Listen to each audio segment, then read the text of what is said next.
নমস্কার বন্ধুরা, আমরা এবার শুধু তোমারই জন্য সিরিয়ালে নতুন প্রোমোতে দেখতে পাবো যে মহাসোমবার 31শে অক্টোবর বিকাল 5:30টার সময় শুধু তোমারই জন্য সিরিয়ালে আমরা দেখতে পাবো যে রাহি হাসপাতালে যায় এবং তখন জন বলে যে রাহি তুই আমাকে বাঁচা। তখন রাহি বলে জন তোর কি এতটাই শরীর খারাপ যে তুই উঠে বসতে পারছিস না? তখন অন্য দিক থেকে আবার জন রাহির হাতটা মুঠ করে ধরে, অন্য দিক থেকে আবার তিতলি ওটা ভিডিও করে নেয় এবং এসে আবার রাহুলকে দেখায় যে এই ভিডিওটা।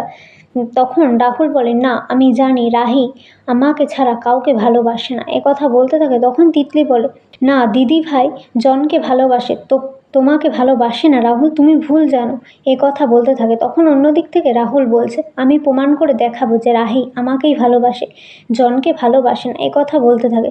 তাহলে বন্ধুরা, শুধু তোমারই জন্য সিরিয়ালে আমরা 31শে অক্টোবর বিকাল 5:30টার সময় এই নতুন প্রোমোটাই দেখতে পারবো। তোমাদের নতুন প্রোমোটা কেমন লাগলো তা কমেন্ট করে জানাতে কিন্তু ভুলো না। ভিডিও ভালো লাগলে ভিডিওতে লাইক করে চ্যানেলটি সাবস্ক্রাইব করে রেখেছে তো ভুলো না। ধন্যবাদ জানাই সবাইকে।